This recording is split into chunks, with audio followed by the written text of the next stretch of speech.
Have you ever wondered why God allows good people to go through painful seasons? Why does the person who is trying to follow God sometimes experience rejection, disappointment, betrayal, and waiting? If God has a plan for your life, why doesn't He simply take you straight to the destination? The life of Joseph gives us a powerful answer. Joseph was given a dream by God, but before he saw the fulfillment of that dream, he experienced a pit. Before the palace, there was slavery. Before the position of power, there was prison. Before the victory, there was years of waiting.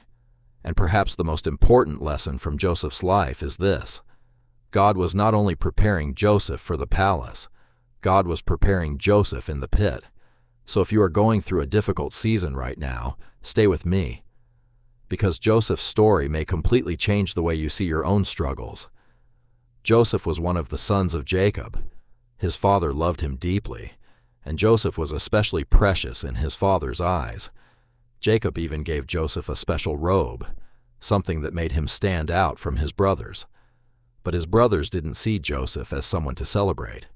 They saw him as a reminder of their father's special love for him, and jealousy began growing in their hearts. Then something happened that made the situation even worse. Joseph began having dreams. In one dream, Joseph saw himself and his brothers gathering sheaves in a field, and the sheaves of his brothers bowed down to his sheaf. Then Joseph had another dream. This time, the sun, the moon, and 11 stars bowed down before him. These dreams seemed to point toward a future of greatness. But Joseph's brothers didn't become excited about his future. They became angry. They hated him. And eventually, their jealousy turned into a plan. One day, Joseph's father sent him to check on his brothers. Joseph went looking for them. But when they saw him coming from a distance, they didn't see their younger brother. They saw an opportunity. They said to one another, "Here comes that dreamer," and they decided to get rid of him. Joseph was thrown into a pit. Think about that moment. A young man who had just received dreams of his future was now sitting at the bottom of a dark pit. He probably didn't understand what was happening. He had a dream. But now everything around him looked like the opposite of that dream. And then things became even worse. His own brothers sold him to passing traders. Joseph was taken away from his family and carried into Egypt. The favorite son became a slave. The dreamer became a prisoner of circumstances he could not control. But here's something important. The pit did not cancel God's purpose. Joseph could see the pit. But God could see the palace. Joseph could see the problem. But God could see the purpose. Joseph could see the present. But God could see the future. And sometimes, that's exactly where faith begins. Faith doesn't mean you understand everything God is doing. Faith means you continue trusting Him, even when you don't. Joseph arrived in Egypt and was sold as a slave to a man named Potiphar. Potiphar was an important Egyptian official. Joseph had lost almost everything. But there was one thing he had not lost: God's presence. The Bible tells us that the Lord was with Joseph. And because Joseph remained faithful, he eventually became successful in Potiphar's household. Joseph was given responsibility. He worked hard. He was trustworthy. And everything seemed to be getting better. But then another test came. Potiphar's wife tried to persuade Joseph to do something that was wrong. Joseph could have thought, "Nobody will know." He could have chosen the easy path. But Joseph understood something deeper. He would rather lose his position than lose his integrity. He refused. He chose obedience to God. But doing the right thing did not immediately make his life easier. Instead, Joseph was falsely accused, and he was thrown into prison. Think about that. Joseph had already been betrayed by his brothers. He had already been sold as a slave. And now, after choosing what was right, he ended up in prison. Sometimes we think that if we obey God, everything should immediately become easier. But Joseph's life teaches us something different. Faithfulness does not always produce immediate comfort. Sometimes doing the right thing leads you into a season where you have to trust God more deeply than ever before. Joseph was in prison. But again, the Bible tells us that God was with him. The prison became another place where Joseph demonstrated faithfulness. He served. He worked. He helped others. He didn't allow his circumstances to define his character. And eventually, Joseph met two servants of Pharaoh who had troubling dreams. Joseph listened to them, and through God's help, he interpreted their dreams. One of those men was eventually released from prison. Joseph asked him to remember him, to tell Pharaoh about him. But the man forgot. Joseph was forgotten. Days passed, then weeks, then months, and Joseph remained in prison. Imagine waiting for someone to remember you. Imagine believing that your opportunity is finally coming, only to discover that the person who could help you has forgotten you. But there is a powerful truth here. People may forget you. God does not. People may overlook you. God does not. People may fail to keep their promises. God never loses sight of his purpose. Joseph's waiting season continued, until one day, everything changed. Pharaoh, the king of Egypt, began having troubling dreams. None of his advisors could explain them, and suddenly, the man who had forgotten Joseph remembered him. Joseph was brought out of prison. He was cleaned up. He was brought before Pharaoh. Just imagine the transition. Yesterday, Joseph was a prisoner. Today, he was standing before the most powerful ruler in Egypt. Pharaoh told Joseph his dreams, and Joseph explained that God was revealing what was about to happen. There would be 7 years of great abundance. After that, there would be 7 years of severe famine. Joseph didn't stop there. He also gave Pharaoh a plan. Egypt needed someone wise and capable to prepare for the coming famine. Pharaoh recognized something in Joseph. He saw wisdom. He saw character. He saw God's hand upon him. And the prisoner became a ruler. The forgotten man became a leader. The slave became second in command over Egypt. The man who had been thrown into a pit was now responsible for saving countless lives. But Joseph's story wasn't finished. Years later, famine spread across the region. People came from different lands to Egypt looking for food. And among those people were Joseph's brothers, the same brothers who had sold him, the same brothers who had taken away his freedom, the same brothers who had probably assumed they would never see Joseph again. They came before him, but they didn't recognize him. Joseph recognized them, and now Joseph had power. He could have punished them. He could have humiliated them. He could have taken revenge. He could have made them experience the pain they had caused him. But Joseph chose forgiveness. Eventually, Joseph revealed his identity.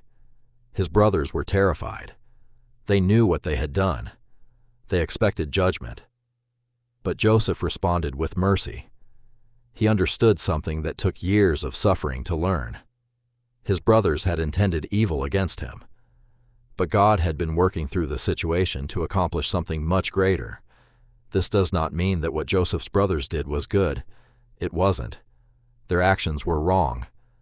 But their evil could not stop God's purpose. And that's one of the most powerful truths in Joseph's entire story. People can hurt you. People can betray you. People can make wrong decisions that affect your life. But they do not have the final word over God's purpose. Joseph's story is not simply a story about success. It is a story about preparation. The pit prepared Joseph. Slavery prepared Joseph. Potiphar's house prepared Joseph.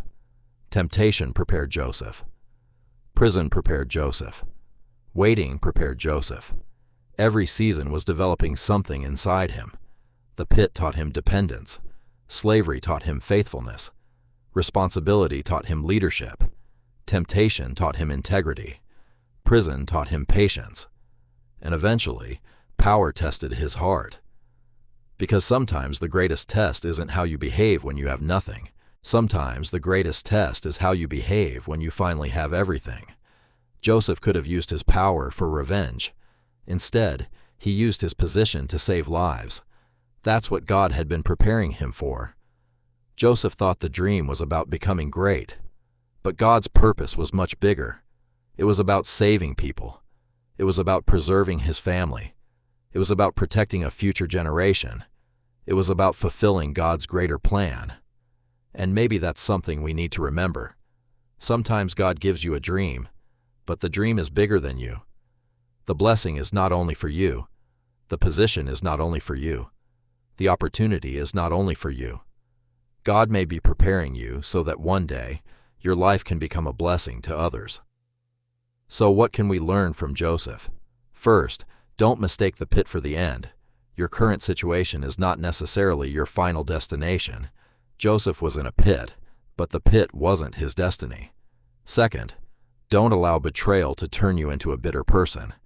Joseph was hurt by people he trusted, but he didn't allow their actions to destroy his character. Third, remain faithful when nobody is watching. Joseph was faithful when he was a slave. He was faithful when he was in prison. He didn't wait until he had power to become faithful. He was faithful before the promotion came. Fourth, don't compromise your values just because obedience is difficult. Joseph chose what was right, even when it cost him.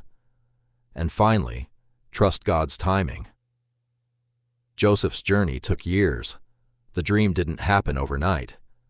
There were long seasons of waiting. But when God's timing came, everything changed. Maybe you're in your own pit right now. Maybe you're waiting for something you've prayed about for a long time. Maybe you've experienced rejection. Maybe someone you trusted hurt you. Maybe you're doing your best to follow God, but your life doesn't look anything like what you expected. Don't give up. You may not understand the process, but you don't have to understand everything to remain faithful. Joseph couldn't see the palace from the pit. He couldn't see the future from the prison. But God could. And God can see what you cannot see. Your current chapter is not the whole story. The delay is not necessarily denial. The silence is not necessarily absence. The struggle is not necessarily meaningless, and the door that hasn't opened yet doesn't mean God has forgotten you. Sometimes God prepares you in places you never expected to be. Sometimes the season you wish would end is developing the character you'll need for the next season. And sometimes the very thing you call a setback is being used by God as preparation. Joseph's life can be summarized in one powerful truth. What people meant for evil, God was able to use for good. So keep walking, keep praying, keep obeying, keep your character, keep your faith. And when you cannot understand what God is doing, remember Joseph. The pit wasn't the end. The prison wasn't the end. The waiting wasn't the end. God was still writing the story. And perhaps the same God who was with Joseph in the pit, with Joseph in slavery, and with Joseph in prison, is reminding you today, I am still with you. You may not see the palace yet, but don't stop trusting the God who can see it. If this message encouraged you, take a moment and ask yourself, what season am I in right now? Am I in a season of waiting, a season of preparation, a season of testing? Whatever season you're in, remain faithful, because you never know what God may be preparing you for. And if you believe that God is still working even when you cannot see it, write this in the comments. God is still writing my story. Subscribe to Bible Whiteboard for more Bible stories, biblical lessons, and powerful truths from God's Word. And remember, the pit may be part of your story, but it does not have to be the end of your story. Keep trusting God, keep walking by faith, and never forget, God is still writing the story.